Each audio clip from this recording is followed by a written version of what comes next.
What is going on, guys? It is your boy the Padcode Gaming coming at you again with another video, and today, guys, we're going into my updated Marco list. Now, Marco has been one of my favorite decks in OP10 just because I think it has some really good matchups into some of the best decks in the format, such as BONNEY. And as you're going to see in today's game, if you want to beat BONNEY, guys, play this fucking deck. So in today's video, guys, we're going to be going through the deck list, and we're also going to get a couple of games in for you, both on the ranked sim. We have one against BONNEY and one against the purple Luffy. So I think especially the BONNEY game really shows off what this deck can do against one of the best decks in the format in BONNEY. And I think it's just really versatile. We have a lot of different options. We have a bunch of blockers, we have a lot of removal, and we have some really powerful top end in the Newgate and the Rayleigh. So with that being said, guys, don't forget to like and subscribe, and let's get right into the deck list.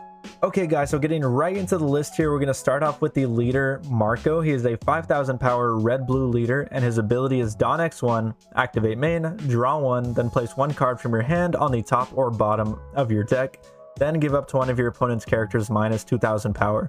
So his ability both gives you consistency in that you're able to basically filter your hand every single turn of the game, and it also gives you that extra minus 2k power to any of your opponent's board. This is very good for just swinging into your opponent's board, and also enables a lot of removal effects in the deck. So getting right into the list, guys, we're starting off with our 2k Otama. Otama is just one of the best 2ks ever printed, guys. Very versatile. You will be playing this card like not often, but it'll come up 50% of games probably. Like on play, you have to one of your opponent's characters minus 2,000 power. Just one of the best 2ks ever printed. Next, guys, we have two of the 4-cost Marcos. Now, I was debating which Marco blocker to include in the decks, because before I kind of gave preference to the new 3-cost Marco from OP10, but in the end I decided just to split it up, go 2 of the 4-cost and 2 of the 3-cost, just because I think they both have their matchups where they are very, very powerful, and one has counter and one doesn't. So I think having the mix of them is very, very nice in the deck. Next, we have the Ezo, guys, just our searcher for the Whitebeard Pirates. Next, we have the Fosa. The 2-drop blockers are very important in this deck, as you're able to find them off of the Vankov. So having the 2-cost blockers, and you're a 4-life leader, and these 2-cost blockers are very pesky to get around for your opponent that might just be wanting to swing big. This is able to kind of block a big swing with just one card. So Fosa, very important card in the deck. Next, we have the 5-drop Marco, which might be the best card in the deck. With the Marco ability on your 6-Don turn, you're able to remove a 5k character and establish your 5-cost 6k body, and he has a counter, and he can revive himself from the grave by discarding an event. And we are running a decent amount of events, so the Marco ability will be active most times than not. So a very, very strong card in the deck. Next, for our top end, guys, we're going with the Silver's Rayleigh. It was really hard. Like, there are so many cards I want to run in this deck. I wanted to run 4 of the Silver's Rayleigh, but I ended up settling on 3, just because you're going to be able to filter out your hand with the Marco, and if you really need to find it, as long as you're filtering every single turn, you're probably going to get to it. Silver's Rayleigh, just one of the best red cards in the game right now. It is so consistent. It can kind of clear your opponent's entire board, especially if you're on a 9-Don turn and you have the Marco ability available. Your Silver's Rayleigh is going to be doing absolutely fucking damage. Next, for one of our other 2k guys, we're running the Lime Juice, another one of the really good red 2ks.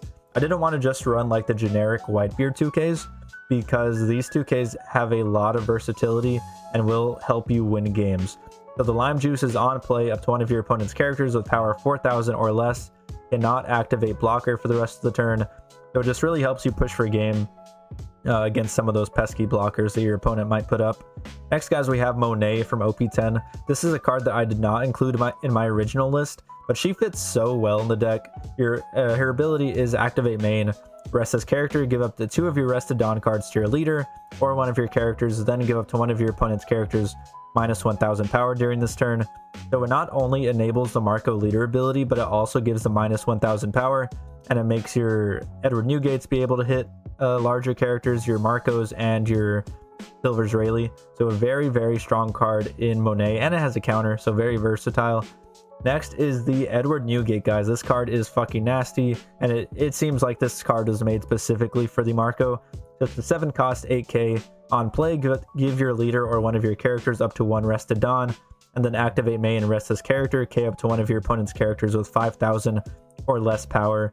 So on your 7 Dawn turn, you can play this down, give 1 Dawn to your Marco, use his ability, minus 2 cost, minus 2000 power to a 7k powered character, and then you're removing a 7k with the Edward Newgate. So very, very strong there. Next, for our Whitebeard Pirates 2k, we are running the Thatch. Just like the Otama, for this card, you just have to take a life, and oftentimes you're at 0 life, so the Thatch ability will still activate if you're at 0 life.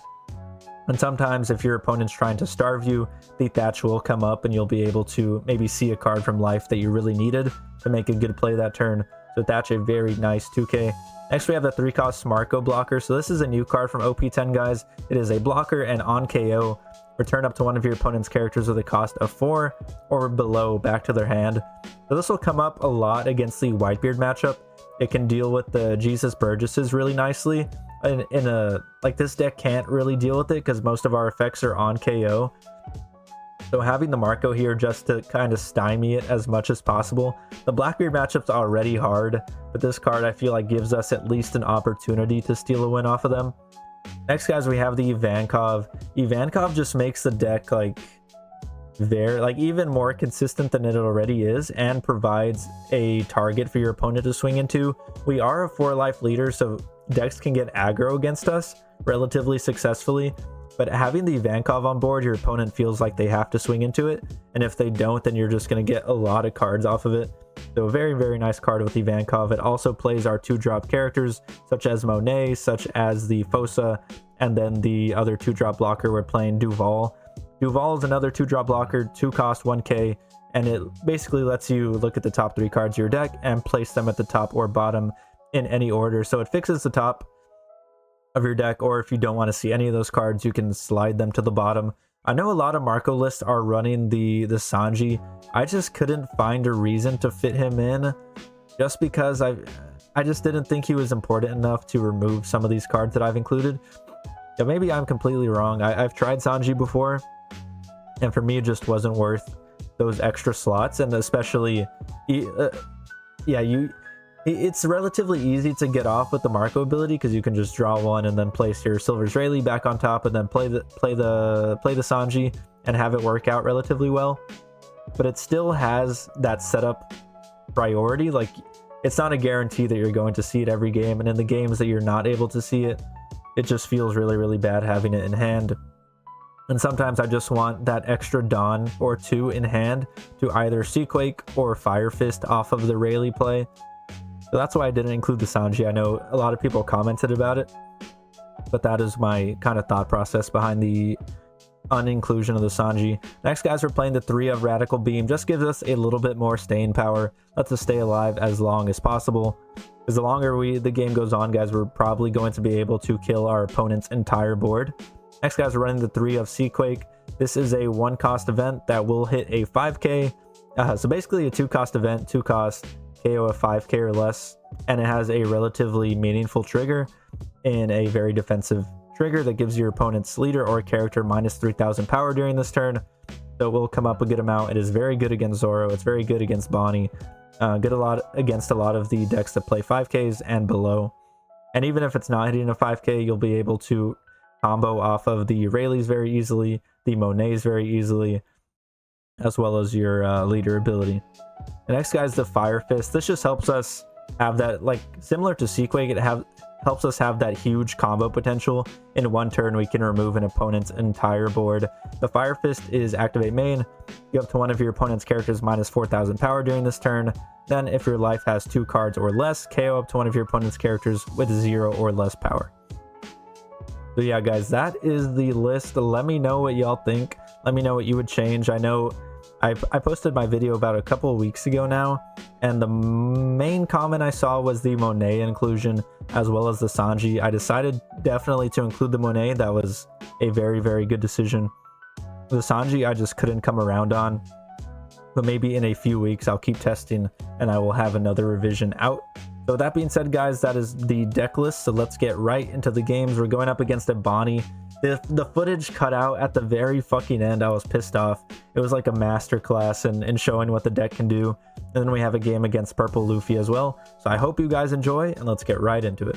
Okay guys, getting right into game number 1 here. We're going up against the Bonnie, and this Bonnie caught the absolute fucking smoke, guys. Let me just tell you that. So here we're going to use the Marco ability and just start filtering out our hand immediately, just trying to set up for the late game and make sure that we have the cards that we want to see in our hand. Here he's going to start off with his Bonnie search. He finds the 6-cost Basil Hawkins blocker. And here on our 3-down turn, we top the Ivankov. We're going to go ahead and swing at the Bonnie, then play down the Ivankov. We do not hit off of her ability, but we are looking pretty good here. We have the Ivankov swing for next turn, and Bonnie really can't remove this. Like, no matter what she does, we're still going to get this card off of the Ivankov, and we have the 5-cost Marco set up for next turn as well. So we're looking good. He is on his 4-down turn. Usually on 4-down turns, I feel like Bonnie's like to play down to Shigi's and then leave 1 down up for a leader ability, but he's going to go ahead and play the OP10 killer. We're going to counter out of the 6k swing. Then going into our 5-down turn, we're trying to decide what to do. We're just going to get that free card off of the Ivankov and then play down our Marco and then swing with leader. Oh no, he used a leader ability, so we don't get to swing with the leader, but we do clear his board. And if as long as the Ivankov is able to stay alive here, like if he swings a 5 into it, we're going to 2k counter out of that. But he's going to swing a 7. Like, that is the power of the Ivankov, guys. Like, instead of that 7 going into our face, which it 100% would have, the Ivankov takes that 7k for us and basically acts as a blocker. So we got the card off of it, and it's able to take a 7k swing out of from our opponent. So very, very strong there. We're going to search with our Ezo, find a Seaquake, and we don't have a very good turn, very good plays this turn. We're going to go ahead and swing 9 with our Marco just because he's going to leader ability the Marco leader and make sure we get at least 1 good attack off. Then we're going to play down the Ivankov again, and we are going to hit off of the Ivankov trigger and find a Fossa off of top of deck. So looking good here. We need to find like either an Edward Newgate, a Silver's Rayleigh, because right now a lot of our cards don't do anything. We still have some removal with the Fire Fist and the Seaquake, as well as with the Otama. So worst case scenario, we're able to use those to remove our opponent's board. Here he's going to play down a Carrot. Now he's doing the Bonnie things right now. He has the Cavendish, he has the Carrot, he has 3 down up. He's looking pretty good. He has a lot of cards in hand, still at 4 life.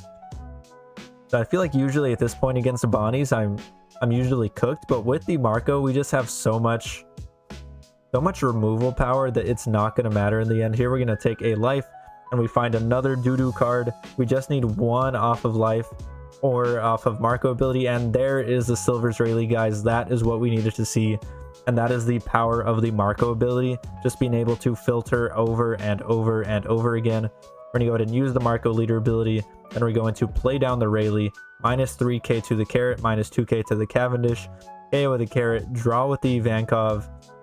He's going to use leader ability to probably rest our... He's going to rest our Rayleigh. Probably should have rested our leader there unless he has a 10-drop coming. But I don't even think he's on his 10-drop turn yet. But here we're going to swing a 6 with our leader. He's going to take it. And we get him down to 3 life. And now look at our board, guys. Like, that one turn completely swung the game on its head. And that just shows the power of the Silver's Rayleigh. Like, I would not knock you for running the 4 of, because it was... Like, if we didn't see that card, this game is completely different. But with the Marco ability, you're just able to see the cards that you want to see most of the time. Oh, that's why he rested the Rayleighs, guys. He has these Shanks in hand. So usually the Shanks is pretty hard to get off the board, right? Like, Shanks is a troublesome card. But here, guys, we're going to combo off. We're going to use the Marco leader ability. We're going to get a 5k swing with the Ivankov, draw another card. So I think the Ivankovs this game have given us 3 extra cards. So looking very, very good there. And he still has to remove it. Like, this thing is still on board, and if he doesn't deal with it, it's going to keep giving us more and more cards. He's going to counter out of that 5 with the Carrot. We're going to swing a 6 here. He's going to take that one.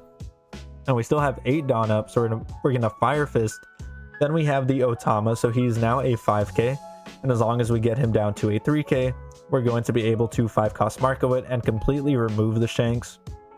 So once again, completely clearing his board. We now have 2 Marcos on board. We have the Ivankov, and we have some okay follow-up with the Seaquake. So if he plays like a blocker here, we're going to be able to Seaquake it when we have the 3-cost Marco in hand as well. So here comes the 8-cost kid, what is usually a deal breaker for a lot of decks.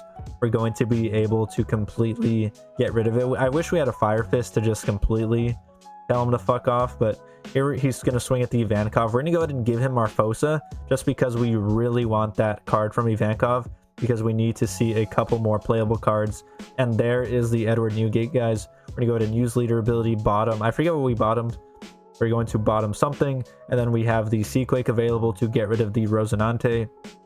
And then we're going to be able to probably take out that 8-cost kid. He still has 1 Dawn up, so he's going to be able to rest one of our characters. And here we're trying to decide, like, that was a big misplay, just because I was trying to decide whether I wanted to play the Newgate or just make sure that we KO'd the 8-cost kid with our characters on board currently. So what we're going to do is we're going to swing 6 into the kid, get a card out of his hand, draw a card off of the Ivankov trigger. Then we're going to swing another 6. And keep in mind here, he's already used his leader ability, so all of our characters are currently safe. And I think our plan here is to swing big with our Marco into the kid and then play down our 3-cost Marco. And the 3-cost Marco is not only a very good blocker, but a very good attacker as well. Like if he was any lower in power or any higher in Dawn, it wouldn't be as effective. But a 3-cost 5k is a vanilla body. Like, it is very, very strong, and it has that extra blocker and on KO ability as well. And here on his 10 Dawn turn, once again, guys, his entire board is fucking gone. That is 3 turns in a row where he has played something and we have completely gotten rid of it. And it's not like we have 0 cards in hand. Like, the Ivankov has been able to keep our hand so nice and relatively decent sized, and he still hasn't been able to remove it. I think this Ivankov has gotten us 3 cards, and then the one at the beginning of the game got us 1 card. So looking very, very strong showing for the Ivankov. He's going to swing an 8 into it. Like, this is what I'm talking about, guys. Our Ivankovs this game have gotten us 4 cards, taken a 7k swing and an 8k swing. And finally, our opponent gets it off the board. And here he plays down the Basil Hawkins. So we're going to go ahead, and this is where the recording cuts out. But we absolutely fucking cooked this Basil. So we're going to go ahead and swing his 7. He's going to use his leader ability, rest our other Marco. So, like to be expected. And the Basil's ability, if it's KO'd, it can arrest one of your characters instead of it being KO'd. So we're going to play around that, guys. And then that's when the opponent, that's when the fucking recording cut out. But I'll keep talking about it here. So what we ended up doing is swinging with the Otama and then swinging with the leader and then playing down our, and we swung with the blocker Marco as well. And then we play down the 7-cost Newgate, activate main, KO the Basil, and there was no more rested characters for the Basil to un-KO itself, so we ended up KOing it, and then the opponent conceded. So it was a very, very nice showing for the deck, and I was very happy to destroy a Bonnie like that. Very good feeling. Okay, guys, getting into game number 2 here. We're going up against Purple Luffy or Ocelot, and he is playing the Don Quixote Pirates. Purple Luffy.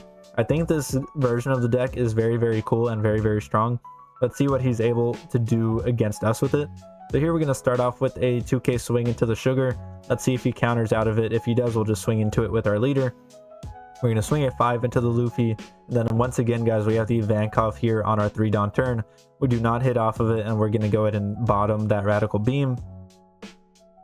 So I think the matchup, against regular Purple Luffy, we probably have a slightly losing matchup just because he's able to establish so much pressure so fast. But against this this version of the list, we're able to kind of keep up just because it's a little bit slower and a little bit like more methodical and mid-range of a deck. So here he plays another Sugar. We're going to go ahead and swing another 2k into it with our Izo. And if he does counter out of this, we get the Ivankov swing and we're able to start getting those cards into our hand. We're going to go ahead and Marco it and then use the Ivankov swing on the leader just to get that card into our hand. And then we're going to swing another 5. So here our board's already looking pretty good. He has nothing, but looks like an 8-drop Dofi might be coming down. He is at 8 Dawn. He's going to swing a 5k into our Ivankov. Unfortunately, we have 0 fucking 2ks in hand, which is tragic. We have to let the Ivankov go, or else it would have kept getting cards for us. And here we're on our 7 Dawn turn. We're going to go ahead and Fire Fist the Rosinante, then swing a 6 into leader. The Rosinante is very important just because he's able to leave so much Dawn up with the Rosinante on board, so we want to get rid of that as soon as possible. We're going to swing a 5 into leader. He's going to counter out of that with another Rosinante, and then we're going to KO his Rosinante with another 5-cost Marco. So our 5-cost Marcos are established on board. We have events to trash to them in our hand. He's going to swing a 7 at face. We're going to counter out of that with an Otama and a Vankov. Then he's going to swing a 9. Then he's going to play down another 8-cost Dofi and another Rosinante. So a very strong start for him, and probably one of the best starts this deck can see, this version of the deck can see. Here we're going to use the Marco ability, just looking for some bigger cards. We're going to discard or put to bottom the Seaquake, just because a lot of these characters are very big for Seaquake to be able to hit. Then we're going to minus 2k the Dofi. We're going to minus 4k the Dofi and make sure that we're able to KO him this turn. We're going to get a nice 3k swing in with the Izo. He's going to use the Dofi ability and then counter out of it with a Sugar. And we still have a lot of Dawn available. We have the Izo Searcher, we have the Monet, and we have the Fosa as well. So we're going to swing a 6, another 6, and then we have one more. He triggers the Lead Performer Disaster, so not what we want to see. Then we're going to be able to use the Monet ability. Just like Monet offers a lot of offensive pressure as well. We're trying to decide whether to leave 3 down up or 2 down up. We're going to go ahead and leave the 2 and then swing for a 9 and then play down the Fosa.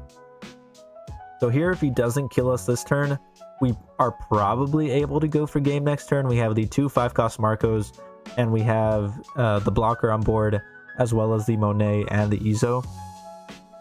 So unless he leaves a lot of Dawn up and we think he has some Gum Gum Giants, we're probably going to be okay to go for game. And if not, we have the Izo Search for next turn. That will probably be able to find us either another 5-cost Marco or maybe a 7-cost Edward Newgate. Let's see what he decides to do here. He probably has maybe another Dofi in hand. He could have the 9-drop Luffy. He could have the Charlotte Linlin. Linlin would probably be the worst option for us. If he did have that, we might have been cooked. If he's able to bottom one of our Marcos and just start hitting at us face. Maybe I'll try that out, actually. That's a really good idea. Video tomorrow with the Linlin, Purple Luffy, and Dofi list. He's going to swing a 6 into our Monet. And then he's going to swing a 9 into our Marco. Go ahead and block that with the Fosa and just make sure our Marcos stay on board here. So he still has the 10 Dawn up. At that point, I thought he had maybe 10 drop Luffy. Then he plays down a Bon Clay. I'm unsure if that was the best play in his hand, and he just wanted to set up to go for game next turn with a really nice like 6k swing with the Bon Clay. But we top deck the fucking Silver's Rayleigh, boys. We top deck the fucking Silver's Rayleigh. So here we're going to be able to pop the fuck off. We're going to use the Marco ability to start off. We're trying to decide how to distribute the Silver's Rayleigh ability, the -3, -2, and the KO. We're going to be able to get max value out of it pretty much. We're going to be able to -3k, -2k, and then KO the Bon Clay. Then get a lot of good swings into the Dofi here. So we're going to swing a 6 into the 5. Let's see what he's able to do. He has a lot of Dawn up, so I'm assuming he has a fuck ton of events. I hope he does, because I don't know why else he would fucking do that and not just swing huge numbers. So he's going to use the Noro Sword Beam and arrest one of our Marcos. That card is very strong. And here we're trying to decide whether we should go for the Dofi or just try to KO the Rosinante. We're going to swing for 3 with our Izo into the Rosinante just because he has so little cards in hand and we want to get him as low as possible. And he has so many Dawn up, so maybe he had like a Gum Gum Giant, and he does not want to be Gum Gum Gianting into a 3k swing into his Rosinante. So after the 6k swing into the 3k there, he's going to let it go. And here, unless he has, like if he has 10 drop a Luffy, he might be able to go for game. But at this point, he's pretty much cooked. He has 3 cards in hand. He's going to swing for 7. We could counter out of this, but we're trying to do the math. And I think we're okay no matter what he has here. So we're going to take it. Then he's going to swing a... I don't know what he was doing here, honestly. I think he just kind of gave up and conceded just because he knew it was game. But he plays a 9-drop Luffy. He's going to swing for 6 with his leader. And then the 10 with the 9-drop Luffy. He gives me the GGs. I think he had just conceded at that point. Then we're going to swing the 8 and we're going to take the game, boys. So that is all the games I had for you today. So let's get right into the post game. Okay, guys, I'm going to use the post game to talk about Berserk. If you haven't seen Berserk, and you like anime and you're into anime and you haven't seen Berserk, watch it. It's free on YouTube. Don't watch anything on Crunchyroll. Anything on Crunchyroll is fucking ass. Because it's all of the new Berserk adaptations. Go watch the 1997 Berserk on YouTube. You probably someone if you watch anime and you have friends that watch anime, somebody at some point has probably told you to watch Berserk and you just haven't listened. And that was me up until a couple of weeks ago. Now it will scar you for life. It will it will torment your dreams.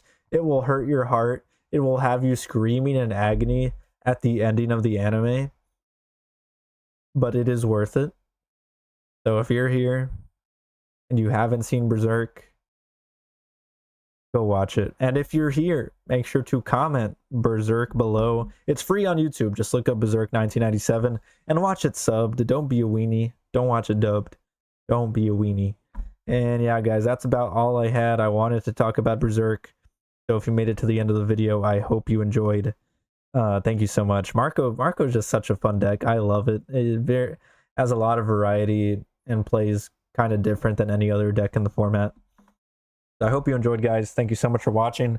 Let me know what you want to see in the future, and make sure to comment Berserk if you are here. I'll be waiting. If someone sees this, I'll be waiting.